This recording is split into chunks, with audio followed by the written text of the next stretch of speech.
So today we'll be completing Feeding Time, which we started during a watercolor gathering recently.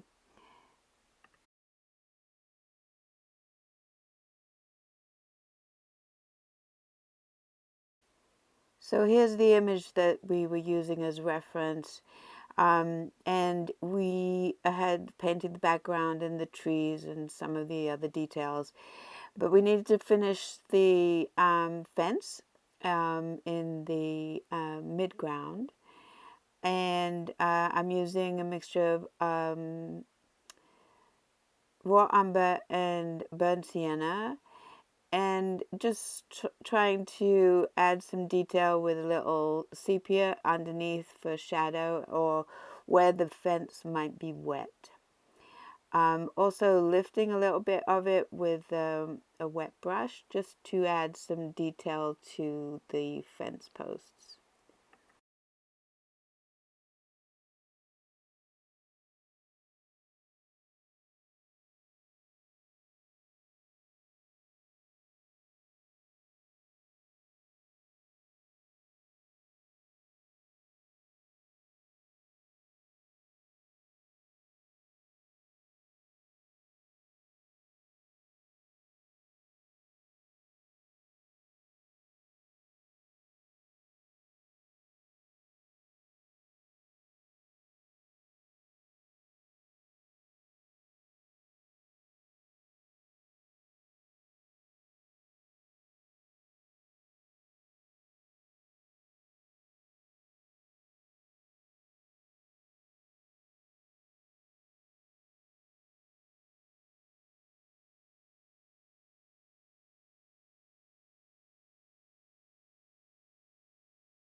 Now we're going to paint the other sheep, and I'm using, again, a mixture of raw umber with a little sepia, sometimes a little burnt sienna.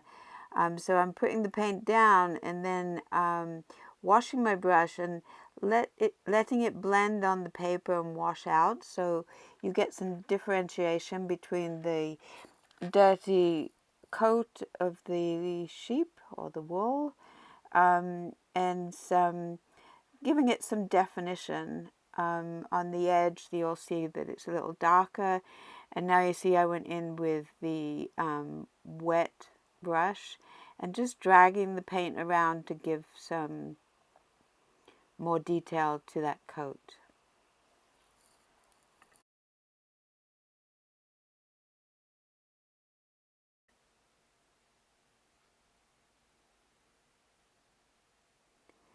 Now I'm going to add some more sepia under the leg, and eventually under the belly, just to add some detail where the shadows might be, and even the wool might be dirty down there. And I'm going around the head and the ears.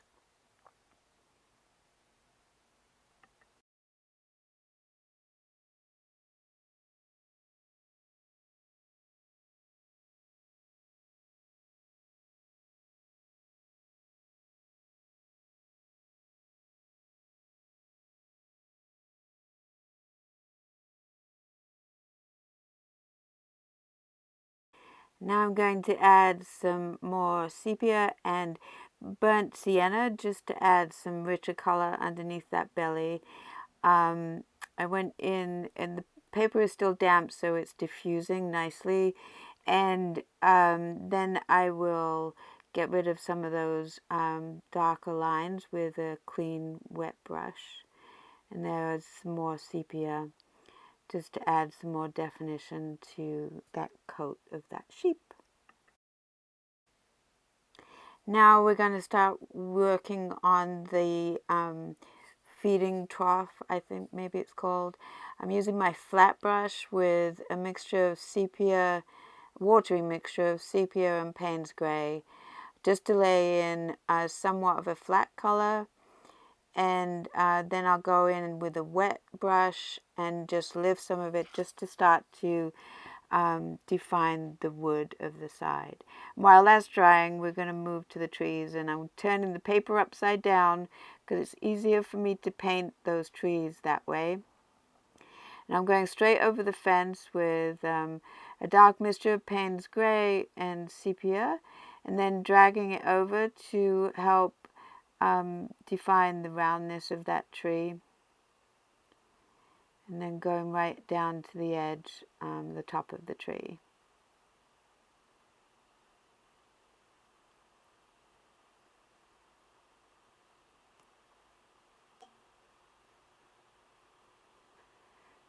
And then adding just a little bit more of the darker color of this, the mixture of the sepia and the Payne's Grey. And as we get further to the top of the tree and complete that, then we have to add some more branches. And remember to use a brush with a fine point, and you can start with a relatively small round brush. Start at the tree trunk and then lift as you go out so that your brush, the tip of your brush hits the paper.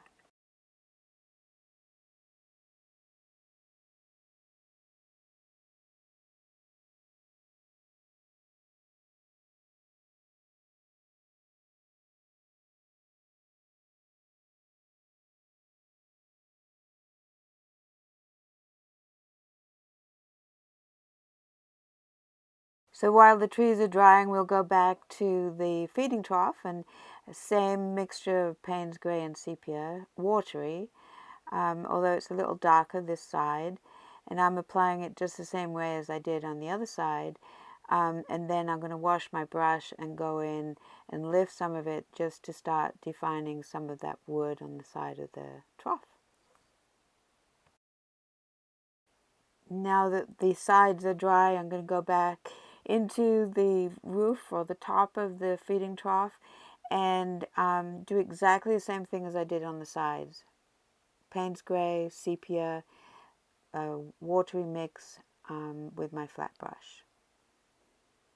Now with my rigger brush, I'm going to go back and work on the hay that's dropping out of the feeding area on the ground. And I'm using the side of my rigger brush and dragging it across the tops of the mold on the paper to help define the hay that's laying on top of the snow.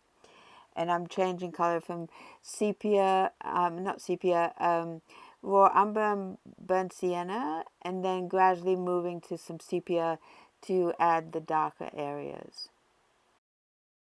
So in that straw, I also added some straight cadmium yellow just to brighten it.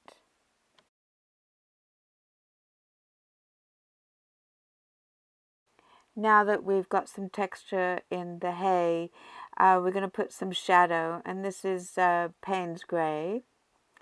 And the shadow goes under there, under the trough, and then under the sheep that's in the more in the background, and then again on this the foreside or the front side of this trough, and go around the sheep's face, and then make that edge soft by wetting your brush and just dragging it out a little. And you can make sure to go underneath that sheep there. And use this same technique to put in the shadows underneath the roof of that feeding trough. So Payne's Grey, and then put a line of it in there and then drag it down. Now we'll add some more definition to the sides of the feeding trough. I'm using some sepia and just giving the impression of the wood planks that are built around that. And then some sepia on the edge of the roof of the feeding trough and also on the legs.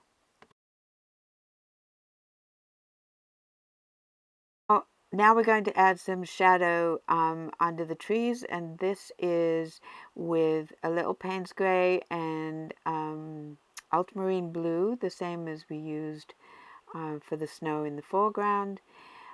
Just putting it under the trees where the snow is, and then dragging it out underneath with a damp brush to soften that edge.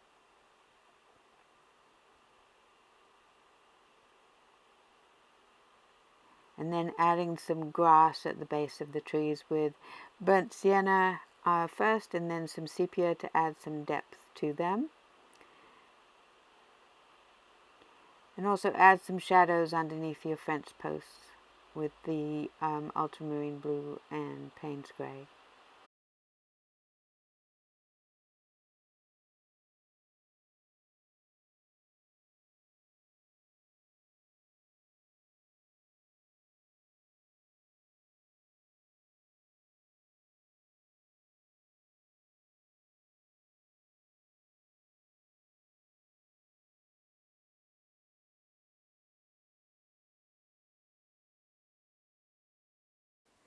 Now we're going to use the white acrylic to add the snow to the trees. Add some in the where the branches meet the trunk of the tree, and also on the bigger branches that cross over in front of other trees. That will help with the definition, and make sure that you're putting that on the top of the branches. And I think the white acrylic does a nice job for us on this.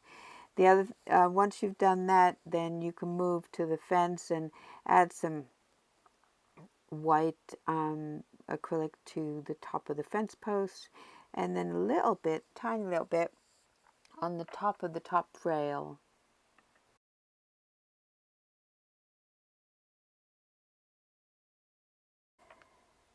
So I also used a black permanent marker to just touch in the eyes and the nose of the sheep.